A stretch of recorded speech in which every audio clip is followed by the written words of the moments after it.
Caroline, thank you for doing this again. And but it's to say you're from National Review is only a piece. Yes. Of what you do. Talk to us about, because I don't know if we got into this the last episode, but that you were a guest. You have been involved in a lot of things. The Conservateur, is that how I'm saying it? Right? Yeah. Conservateur.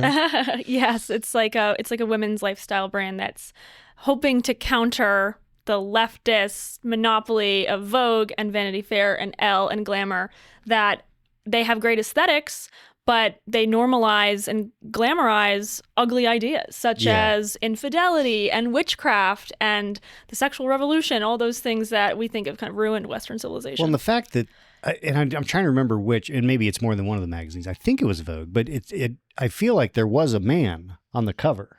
Yeah. Right? Yeah. I mean, I'm right about that, right? Yeah, they've definitely thrown women to the wolves in the pursuit of progressivism. Yeah. Yeah. Well, and what's so great about what you're doing with that platform is when a lot of people think of, at least in the mainstream, they think of conservative women. I mean, when we were growing up and coming up in the movement, it was like Phyllis Schlafly and Babe Buchanan. Right.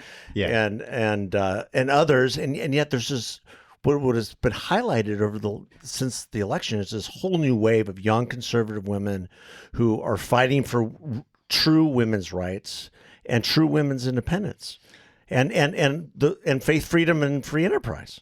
Yeah, and I mean, and it's an uphill battle because when you look at Gen Z, the age demographic 18 to 29 as a whole, the majority of the young women are progressive. In fact, according to The Guardian, they are the most progressive group in American history. Wow. So it's pretty bleak. So if we're going to be the counterculture, we're going to have a lot of deprogramming to do when it comes to how radical feminism, which in my opinion is synonymous with wokeism.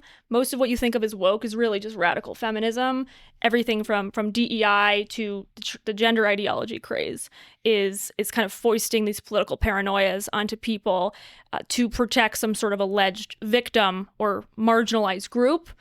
That that's the whole premise. So anyway, we have a lot of work to do, but I wear some other hats as well these days. And most of it for National Review is actually multimedia. So I'm a columnist, but I'm doing a lot of YouTube these days. Yeah. And the hope there is that we'll reach younger audiences that are not reading. They're not going to print. They're not even necessarily following digital publications, but they are watching.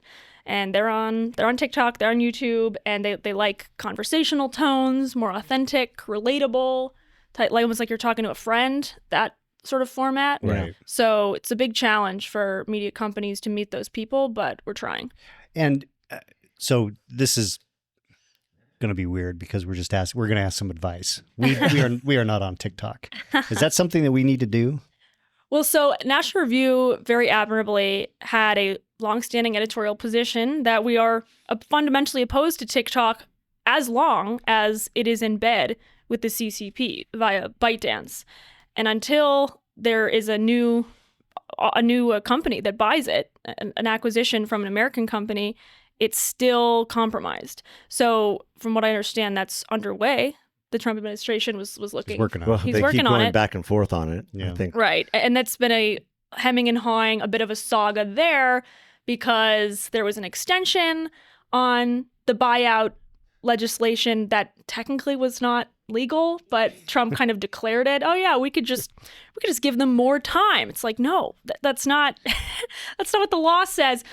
But if he says he's got a party that's interested and is willing to get this over the finish line, that would be good. That would be our condition at National Review for going on TikTok as a platform, and I recommend that for others as well. Well, we'll follow your lead. Yeah, we have not be. Dove into the communist swill. Not yet. Yeah. And we don't want to. So plus we leave our clothes on. Yeah. Well, it's also compounded by the fact that the CCP, the Chinese regime, is inhibiting what kinds of content are being fed to their children because they're focused on their academic excellence and becoming contributing members of their society. Of course. But they don't mind if TikTok becomes a brain rot cesspool for our kids who are becoming dumber. They're losing their critical thinking skills. They're getting caught up in these dark rabbit holes. They don't care about that.